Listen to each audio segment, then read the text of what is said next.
So, hi, Amy. It's a pleasure Hi, to have Miguel. you. It's good to have you at Kingpins 24 Latam. And we're going to talk about greenwashing. Mhm. So you know about greenwashing and you have experience with greenwashing. And we're going to ask you three questions. And let's see, what are your insights? What do you think about it?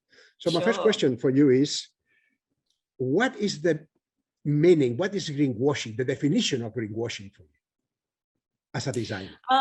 So I think I think it is an industry-wide, let's say, misplaced intention, I guess. I think, there are definitely companies out there. Say if we think about companies who are talking direct to consumer, brands who are talking direct to consumer, I do think sometimes that can be quite, intentionally misleading.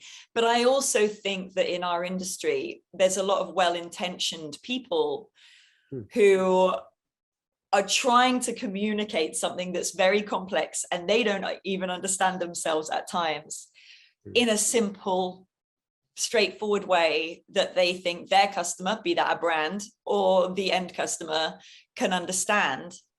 And I think that's maybe where a lot of greenwashing has originated. I mean, if you think about way back in the day when, I don't know, the first thing everyone was talking about was like, organic cotton. And it's funny because at that point I was at WGSN and we used to laugh because every time there'd be a sustainable or organic range or fabric or quality, you'd have like a cardboard hang tag, and a string cord, and that was like, oh, and then some green printing, and it was like, here's our, and I think that it comes from communication. It comes from trying to communicate something to somebody else using terminology that they might understand with an area that is new to everybody and is very complex and very hard to trace and track. So I think I mean, to me, that's where the origins come from. I think that now, I'm being kind, there are definitely a lot of well-intentioned people in our industry, and miscommunication and confusion can happen. I guess there is the other side to this, where big corporations are just using greenwashing or sustainability as a trend in order to sell more. And I think, as someone who's worked in the trend forecasting industry, that for a long time, it's interesting because, 20 years ago, fashion trend was just purely about silhouette and color and wash. Yes. And now today, in especially post-pandemic world, trend has become, like how we show off to each other is sometimes about our values and what we believe in and social justice and politics and all kinds of stuff. And so brands are tapping into that and tapping into, what is cool now. It's cool to be sustainable. And that's where it's getting really dangerous, I think. Yeah, I think, playing with words is without definition is very, very, very risky. Okay. So if you say something, must be a good definition behind it. Otherwise it can be misunderstood. What is the effect for you that greenwashing is causing on fashion denim business industry? Well, yeah, I mean, it's obviously the number one thing. The word that comes up all the time is confusion. I think, it's confusing for the designer, it's confusing for the brand, it's confusing for the end consumer. It's confusing for the supply chain as well, because, very much. Mills are buying fibers. It's, the whole, it's a very confusing field, a minefield of information. And I think never before has, say if I'm, from a design perspective, a designer, never before have you needed more expertise in an area that you know very little or nothing about. And yet, the buck stops at you. You have to take responsibility. And then, of course, the designer has never had such little time to do their job as right now. The job of a designer, say 50 years ago and 60 years ago, all of us, in all jobs, life was simpler. People wrote letters, everything went slower, and now everything's so fast, and time is so precious and so limited. So a designer is needing to deliver so much and understand so much and be an expert on so many aspects, yes, in order to do their job. And I can't remember what the question is now. I think I've digressed. No problem. Actually, you described very well. I mean, it was about what the effect, the damage that greenwashing is causing to that. But you expressed that quite well. Yeah. I think that's it. It's like that. The issue is that now someone whose expertise was, to go to design school and understand pocket placement and pattern cutting and fabric drape, and obviously in the denim world, maybe, wash and laundry.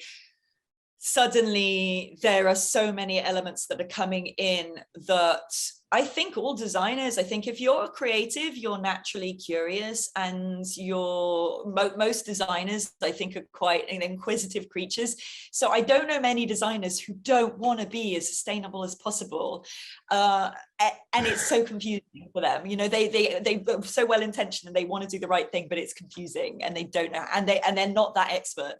So and then they're having to rely on listening to the supply chain to educate them, and that's another tricky issue. I mean, we have a saying in Spanish. In English, it's the same, that the hell is paved of good intentions. Okay, so there you go. That's it. Hi, Frankie. Good day to you. Hi, Miguel. Hi, Frankie is a very good colleague, a good friend of mine, actually, and he has a long experience on with brands. Okay, you can figure out the biggest brand of all. Okay, Frankie was there. We are going to talk about greenwashing, right? Sure. Okay, so Frankie, first of all, welcome, and thank you very much for saving some time for us today. Thank you very much. Pleasure. Always welcome. So, okay, the first question is about what is the meaning of greenwashing for brands or the companies that promote articles to end consumers? I think the meaning is or how they understand it is pretty broad. I mean, it's all about spreading fake sustainable claims through a lot of that happens, of course, through marketing communications, and it is really to make positive media attention in the first place, but as well to mislead the consumer. This can be unreal facts, can be unreal figures, wrong calculations. It can be like, okay, adopting minimum sustainable technologies, then spreading a marketing good news show, but the impact on the business is really, really minimum. And this is a good reason as well to speak about greenwashing, because they do it, but it has no impact. It's just to move towards that positive media attention, and this is what they want. It can be as well through taking away the attention from the media. I know some guys who are sponsoring some social initiatives, just to hide the real facts. And this is taking away the attention from the media. And again, people think like, oh, well, that's great, well, what those guys are doing. But on the other hand, it's all hidden facts. Can be about misleading claims as well, abuse, forced labor, ethical behavior which is not right, and this is hiding sometimes the real facts of the supply chains, and this is yeah, I think one of the worst things as well that that can happen. Yes. Why they do it sometimes as well is to in many cases they want to rebrand themselves. Yeah, they want to rebrand themselves as a sustainable brand, as a sustainable retailer. Yeah, Yes. And this, of course, happens through false advertising, through misleading claims, using a lot of vague language. Yeah, language and words that only drives towards confusion. Yeah, and this is, of course, the power of PR. They play Yes. an enormous big role into that whole problem of greenwashing. So yeah, that's a bit the understanding, I think, of how we have to see greenwashing into the industry. Yeah, perfect.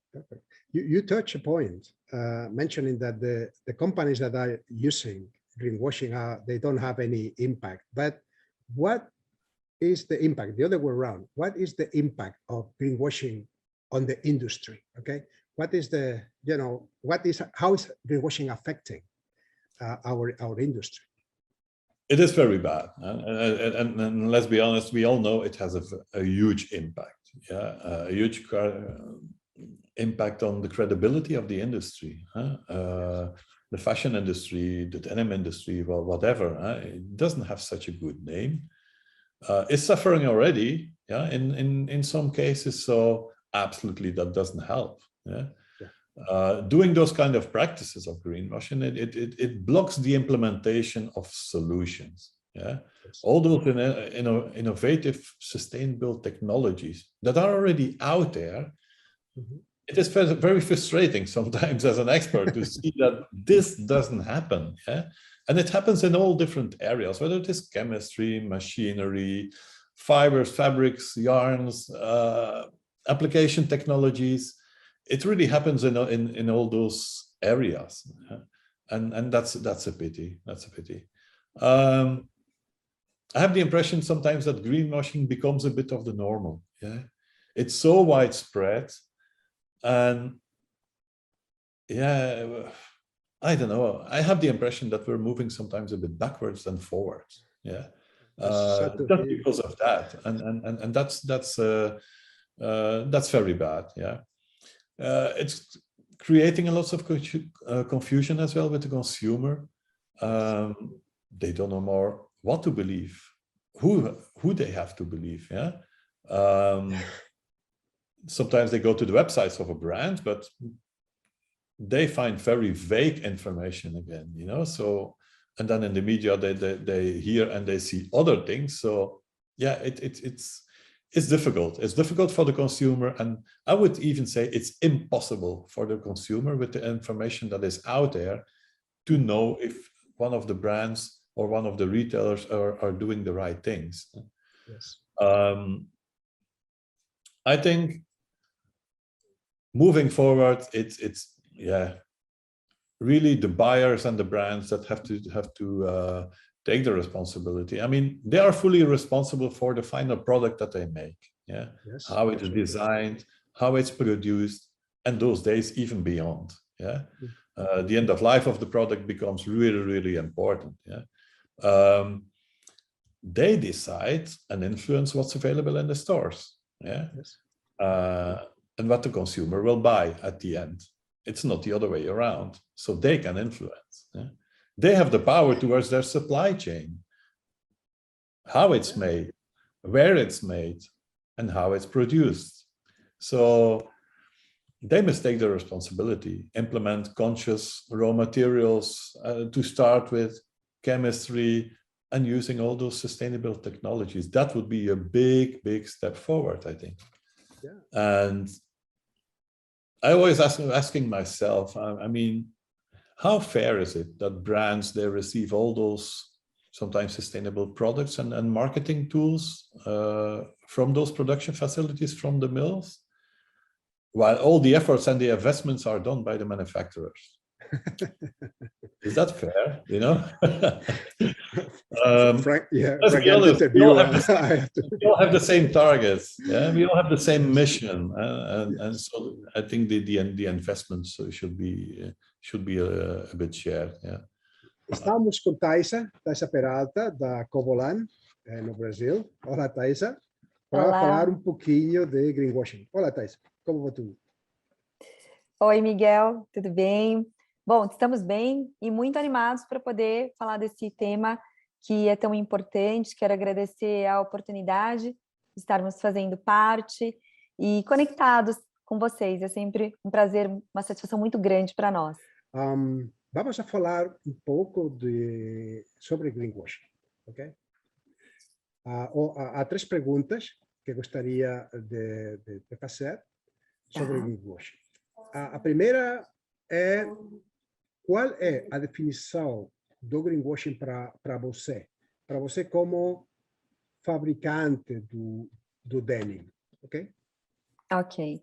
Bom, eu até gostaria de um pouquinho além do greenwashing, do conceito do greenwashing, que a gente sabe que é aquela lavação das informações erradas, errôneas, né, que não são fidedignas. Para nós acreditamos que o greenwashing, ele é um crime. Se falarmos hoje que a informação correta, né, que está lá, que as empresas estão colocando, ou a informação incorreta, ela conduz as pessoas a tomadas de decisões equivocadas, é um crime e leva clientes e empresas a confiar em algo que não é verdadeiro.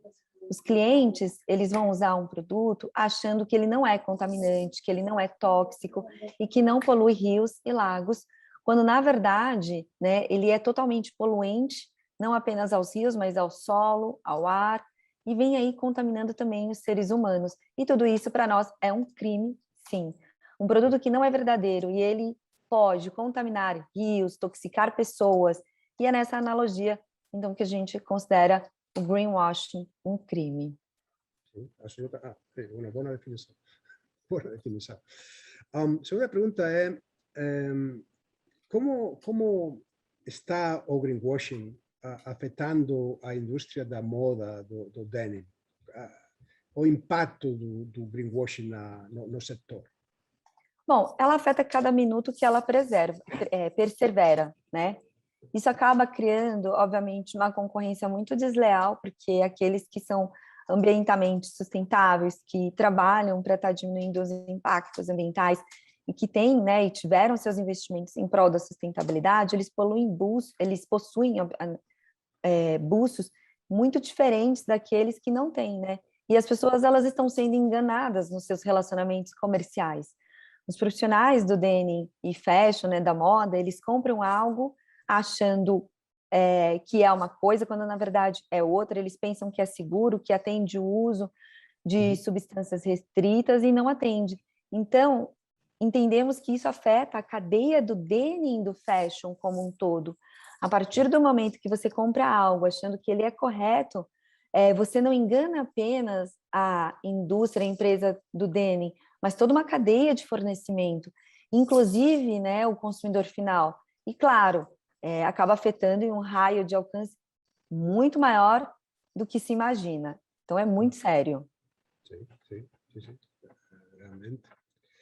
Depois, a terceira pergunta é: o que as empresas responsáveis, ok, fabricantes do denim, podem fazer para neutralizar, para prevenir o greenwashing, na sua opinião?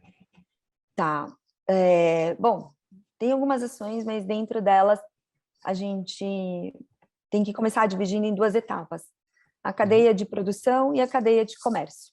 A cadeia produtiva do denim, ela precisa atuar de uma maneira que a cadeia de comercialização já receba o produto correto.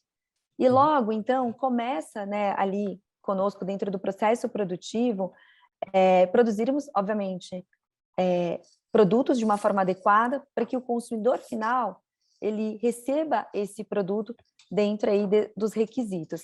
As empresas que estão engajadas dentro desse propósito, obviamente elas vão receber o produto adequado.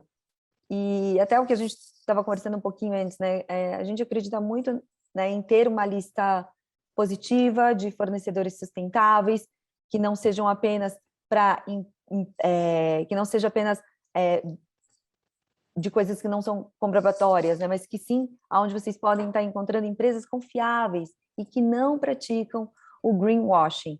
Ou seja, empresas que possamos trabalhar e com essas empresas, né, identificar aquelas que atuam de uma forma sustentável para estar diminuindo os seus impactos ambientais. E não é uma atuação apenas, né, entendemos, só da indústria do denim, né?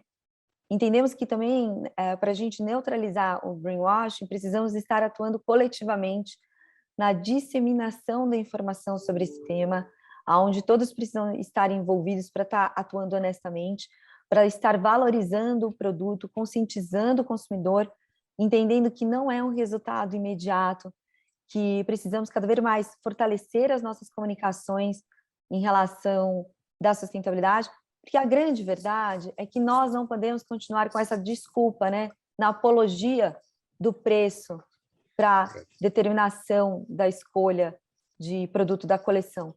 E aqui nós já estamos observando, né, várias mudanças do consumidor nesse sentido, que já vem entendendo e buscando a verdade daquilo que ele está comprando e como ele está comprando. Então, nós acreditamos muito também na força da comunicação e cada vez mais falar muito mais sobre esse tema, até porque nós somos consumidores, né? Verdade, verdade. Hi, everyone. It's a pleasure for Kingpins 24 to welcome Shannon Welch. She's the Director of Strategic Initiatives and Create Partnerships for Fashion Revolution in the USA. So hi, Shannon, how are you? Hi, good. I also wanted to add on there, as I was just saying, so obviously my work with Fashion Revolution is a huge pride of mine, but my other full-time job is I work in public relations, representing different sustainable manufacturers and whatnot. So coming at this from a couple of different perspectives. All your insights are more than welcome. Thanks, Shannon. So let's talk a little bit about greenwashing, okay? The hot topic these days. What is the meaning? What is, from the brand or public relations point of view, what is greenwashing?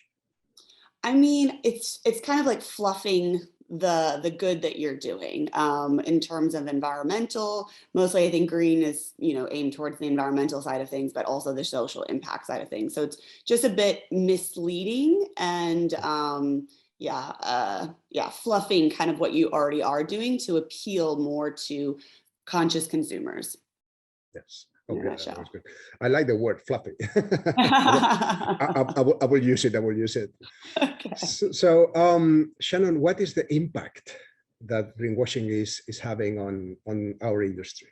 Yeah, so that's hard to quantify, obviously, but I think that in let's start maybe, I don't know if I would say this is a positive way, but talking about sustainability and having all of this in marketing messages and advertisements, consumers are aware about the negative impacts of making clothing and the negative impacts it has on the environment. So you have that growing awareness that I think could maybe be viewed as a positive.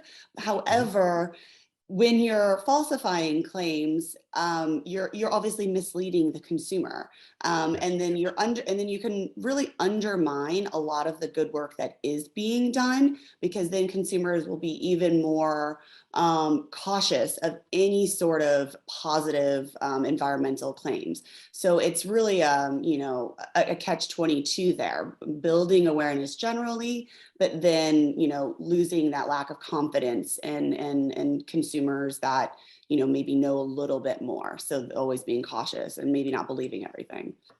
That's a very good point. Consumers losing confidence on the industry, on the messages, because one company is claiming something, and then all of the other companies that are doing things right are affected by that. So it's one causes a kind of domino effect. So one bad is causing a domino effect. Exactly. And then it's also kind of, I'm sure there's, other companies that are doing good things, but they're too afraid to say anything because they're afraid of potential NGOs or specifically customers knowing their power with social media, of calling them out for not being completely truthful. So there's, this transparency that we want, but then the hesitancy for them to talk about it. So it's really nuanced. It's really difficult. That's a good point. I mean, do you think that good companies are hiding information just because they're afraid to say anything? I think so. I think there still are some players, especially if you want to look more in sort of the luxury side of things. They still have such proprietary, supply chain lines. So they're really not talking about anything and not being very transparent about anything, even though they could be doing really amazing things. And I think throughout the industry, we hear about certain brands like, oh, they're doing this, but there's like absolutely zero public information about it. So I still think that is something that brands are afraid of. That's pretty sad. I mean, you're doing something right, but you're scared of claiming anything because someone may go and say, no, this is wrong, and create a problem where it doesn't exist. So you stay on the passive side. Okay, you say, right. We don't say anything and everybody's happy. That's right. Right. Which is, part of what we do at Fashion Revolution is the Fashion Transparency Index, grading brands, so to say, on how much information is disclosed, not necessarily on exactly what they're doing, but what they are disclosing. So it can be a negative effect, obviously, for brands that are too afraid to say that, even though we're talking about like, just be transparent, own up to it. If something's not right, then figure that out and address it. But if you're too afraid to in the first place, because there have been instances of a lot of call outs, a lot of canceling, and I get that. But at Fashion Revolution, that's not something that we are trying to do. So we want to work within and with outside the industry and try and push everyone to move forward. That's very, very, very interesting insight. Companies are afraid of speak up or saying something just because you don't know what's going to happen. That's so sad. Well, so in your opinion, what can NGOs or communication, taking advantage of that you have a wider view on things, what can NGOs and communication companies, people that are releasing messages to the end consumers, what can they do to neutralize first and then prevent greenwashing? Right. I mean, I think, I went back to kind of being as transparent as possible, like understanding no one is perfect. There's no such thing as a sustainable brand.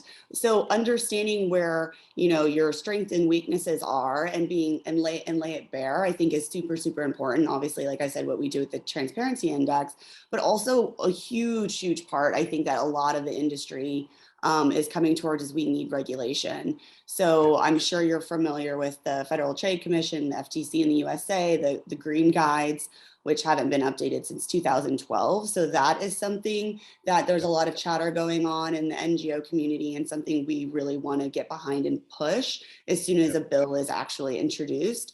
So that I think is the main thing that from our perspective, we want to get regulation. We want to make sure regulation and then enforcement, there are already guides out there saying you can't use this term green or eco, yet there's no one going after anyone saying this is false advertising, except for maybe in the case of like Allbirds at this point, they're being called out and quite heavily and being sued. And you're like, they're actually doing pretty good. Like, let's focus on the people that are not doing anything. But I think that's where it really comes down to is legislation and holding brands accountable and holding marketers accountable. Let me ask you one additional question. You're taking advantage of that you are an expert. Let's say when you have to write a PR, okay, with communications about this and that, are you, or how are critical with the information that you have to write about?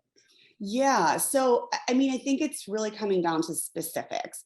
I try never to use the word sustainable, because what exactly does that mean? What is sustainable about like this process or your new manufacturing plant? Like what exactly are you, using water recycling? Are you Blue Sign approved? Are you making sure you're only using good chemistry? Are you reducing your carbon footprint using solar power, solar panels, planting mangroves, all of these things. So I try to be extremely specific in how this is positive for the environment, positive for the workers. I always want to make sure that, one is not outweighing the other, because the social impact and the human rights impact goes hand in hand with the environmental impact. So being as specific as possible is really how I try to communicate things. But it's hard because the people are finally kind of understanding sustainability. So you have to kind of use that at first and like, okay, and bullet point, here's how it's sustainable,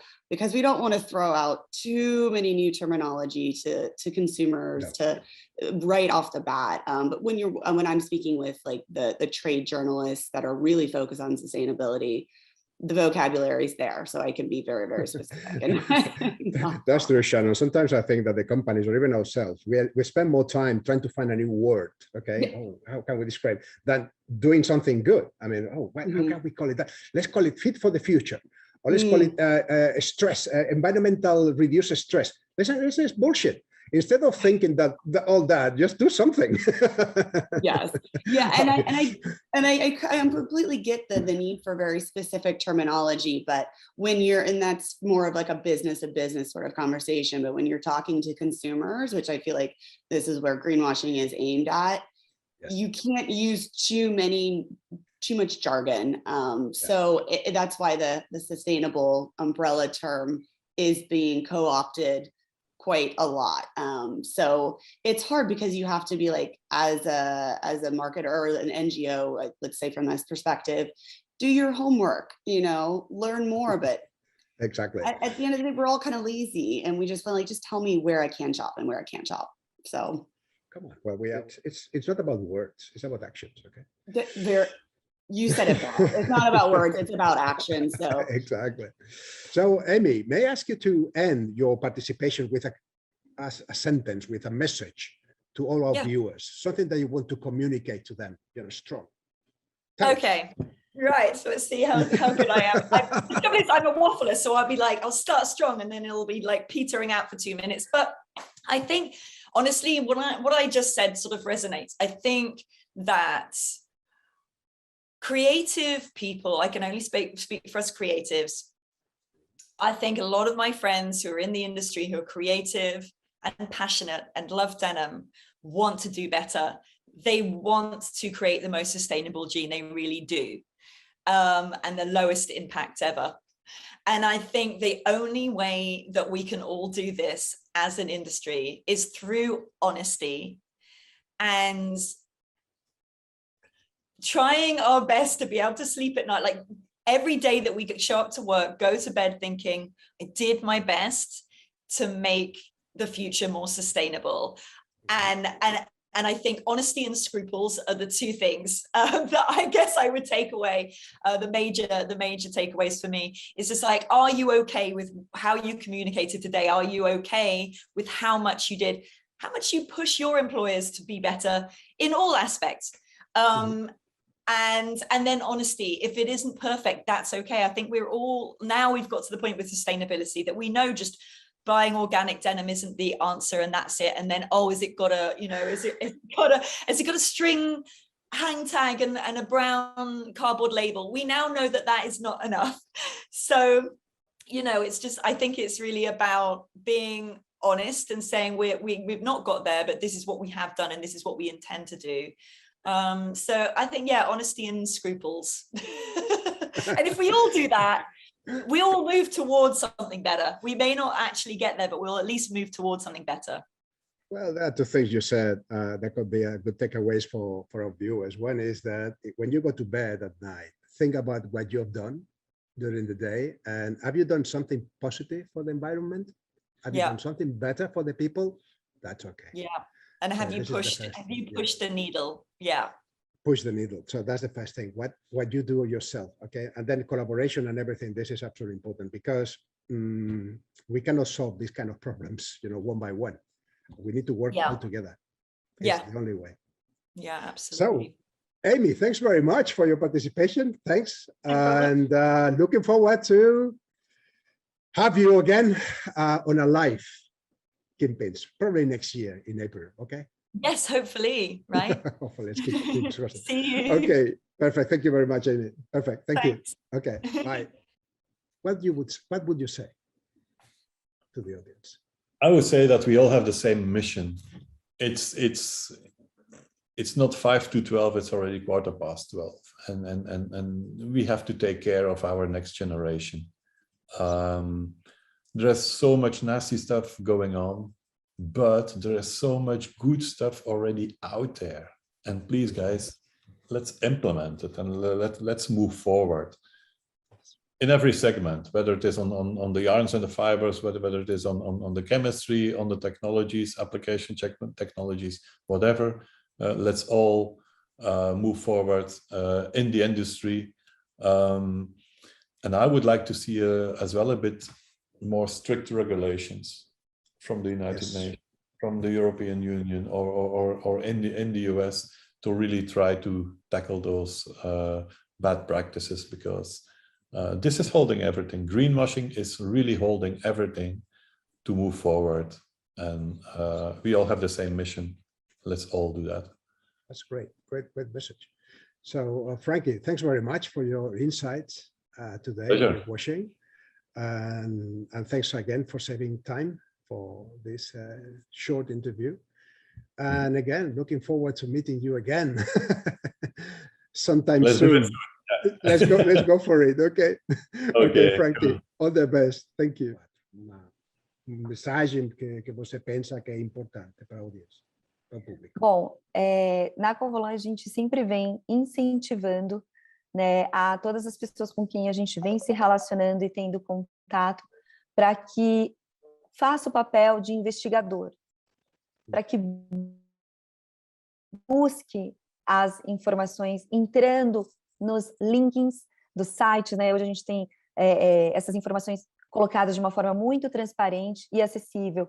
Então, vá atrás dessa informação, verifique de fato se aquela empresa, quando ela publica que ela tem o selo de um certificado, que ela faz parte de um programa da sustentabilidade, se de fato é comprobatório, né? Verifica e pergunte mais como é feito, né? Se tem uma estação de tratamento de efluentes adequadas, para onde vai o descarte, para onde vai o lodo biológico, qual é o produto químico utilizado. Então, incentivamos hoje os profissionais do jeans a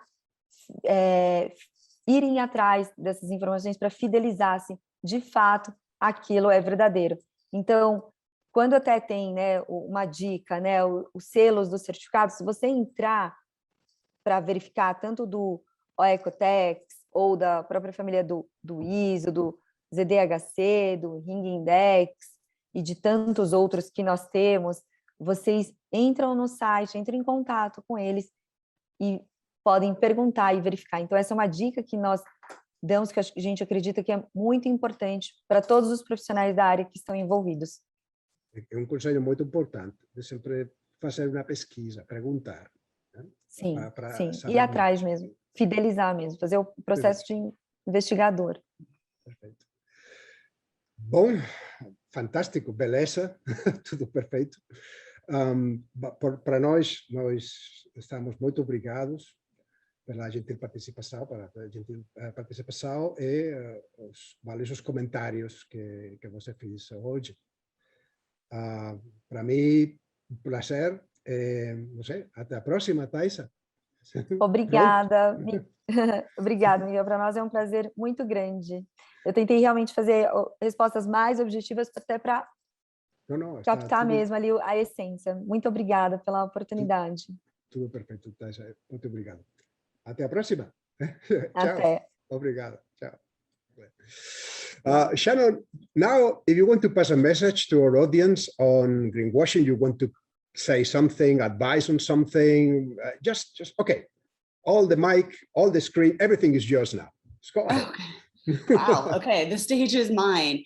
I mean, I think at the end of the day, and as I was just trying to say before, the final message is like, you can't believe everything. And that's really, really hard. And I think consumers are becoming more savvy, especially with, you know, the internet age. Like, we have all the information at our fingertips. So you can't just blindly purchase. And also I think that, like, for brands to be talking about their sustainability initiatives and their impact and all of this, what they're really talking about is the impact at their manufacturers and at their mill level and whatnot, which I don't think is communicated as much. It's not XYZ brand reducing water usage. It's XYZ brands manufacturer, dyeing facility that are reducing the impact. So I think that to kind of get away from this blanketed greenwashing from the brand perspective, I think they should be talking more about their supply chain and their partners in that system. And then that kind of like opens up, you know, the conversation about all of that shared risk. Like, it's not just brands. The brands are working with these manufacturers. They're the ones on the ground really, I think, making the positive impacts. So I would love for that to be more transparent with brands. Let's show your good manufacturing partners, and you know, the education with the consumer will then come that way. And then, you know, 100%. trusted brands because they're working with this great manufacturer and so forth. Yeah, that's a very good point. I mean, it's the customers know what to ask and the brands are ready to answer. That would be the perfect scenario, right? Right. Well, so Shannon, thanks very much for your the time that you share with us today. Thanks for your comments. Extremely interesting, very valuable. Thank you. Okay, Shannon. Thank you so much for having me. Okay, all the best, Shannon. Okay, bye.